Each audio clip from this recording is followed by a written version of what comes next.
Hello, this is Dr. Gan Montenegro. So, itong tanong kasi is medyo mahaba. Hindi natin maisingit as a short dun sa mga less than 1 minute videos. So, hopefully, ma-digest natin, ma-dissect natin, at saka ma-explain natin ng maayos.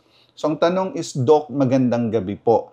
Ask ko lang po, yung anak ko po kasi may lagnat, pero pinapainom ko naman siya ng paracetamol. Nawala naman po siya, malamang yung lagnat. Kaso nag-start na po siya mag-bleed. And masakit po yung tiyan niya. May ubot-sipon din po siya, Doc. Ngayon, nilalagnat na naman po siya. Okay, so unang-una siguro dapat hindi ka nagtanong sa akin dito kasi hindi immediate yung makukuha mong sagot. Alright? So, ang main question is, pabalik-balik yung lagnat na kukuha ng paracetamol pero babalik ulit and then merong bleeding, no? Tsaka sumasakit yung tiyan. Kung ito lang yung pagbabasihan natin, then there's a big chance na mukhang dengue. Okay? Sumasakit yung tiyan kasi there's already gastritis.